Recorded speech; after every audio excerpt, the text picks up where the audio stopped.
Hi guys, જો આજે સવારમાં ગંભીર મુદ્દા પર ચર્ચા ચાલે છે.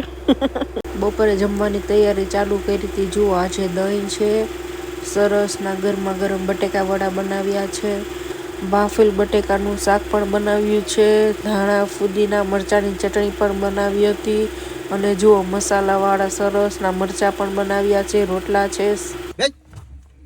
આવું જ ને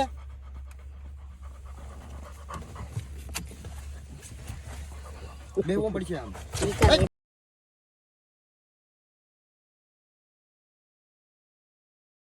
જો ઓલવેઝ રોકી જ આગળ બેસશે, કોઈને પણ આગળ નહીં બેસવા દે.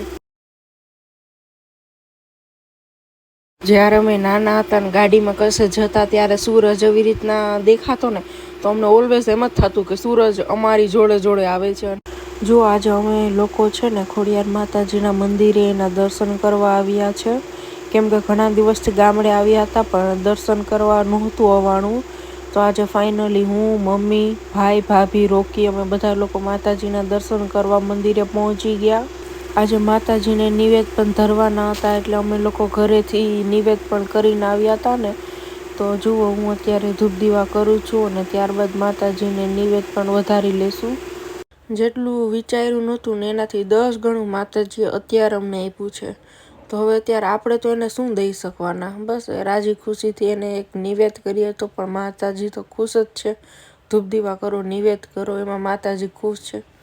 કોઈ માણસને જરૂર હોય તેને આપણે બની શકે એટલી સહાયતા કરીએ, એમાં માતાજી આપણે ડબલ આપી દેવાની જ છે. હમણાં અમારા ગામડે એક નવી સુવિધા ચાલુ થઈ, જે દાદા દાદી જેનાથી ઘરે રસોઈ ના બનતી હોય ને તેને તૈયાર બધું જમવાનું બનાવી અને બધાના ઘરે ટિફિન દઈ આવવાની. તો પપ્પાએ ત્યારે ₹1,00,000 આપ્યા કે આપણે ભગવાન એટલું આપ્યું છે કે આપણે કોઈની મદદ કરી શકીએ તો આપણે ઓલવેઝ મદદ કરવાની. જેમ બસ માતાજી પાસે એટલું માગવાનું કે નીતિના પૈસા ઘરમાં આવે અને શાંતિથી 2 ટાઈમનો રોટલો ખાઈ શકીએ. અને જુઓ મમ્મીએ મને બતાવ્યું ચકલી દરરોજ આરતીના ટાઈમે અહીંયા આવી જાય છે. અને જુઓ ત્યારબાદ અમે ઘર જવા નીકળી ગયા હતા. આજે અમારે લોકોને મારા ભાઈના સસુરાલમાં જમવા જવાનું હતું એટલે અમે ડાયરેક્ટ આજે ગાડીમાં ત્યાં જ ગયા અને જુઓ ત્યાં પહોંચી ગયા. અમારા ઘરથી બસ 10 જ મિનિટનો ડિસ્ટન્સ છે એના ઘરનો.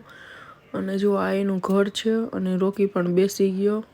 અને આઈ થિંક હું 1 વર્ષ પછી અહીંયા આવી છું, કેમ કે હું આ સાઈડ એકદમ ઓછી આવું છું, આ સાઈડ કોઈ નથી એટલે. અને જુઓ સરસનું મંદિર નવું બન્યું ને મેં નથી જોયું એટલે મમ્મી જોડે હું મંદિર જોવા આવી હતી. સરસના માતાજી બેસાડ્યા, ભગવાન બેસાડ્યા અને ત્યારબાદ અમે 2-3 ફોટા પાડી અને બધું બહારનો વ્યૂ છે. જુઓ બહાર પણ કેટલી સરસની મોટી જગ્યા છે અને અહીંયા ટિફિન બને છે એ બધું મેં જોયું, મમ્મીએ બધું બતાવ્યું મને. અને ત્યારબાદ અમે ઘરે પહોંચી ગયા અને ત્યાં અમારે પણ જમવાનું રેડી જ હતું એટલે ત્યારબાદ જમી બેસી અને પછી અમે ઘરે જવા માટે નીકળી ગયા હતા. અને જુઓ અમે ઘરે પહોંચી પણ ગયા. રોકી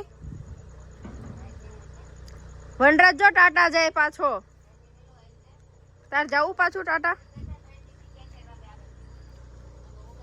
રોકી જો વનરાજ ને બધા પાછા ગયા બહાર. હવે તને ન લઈ ગયા, તને ન લઈ ગયા, જાઉં તાર બહાર, જા જા જલ્દી જા.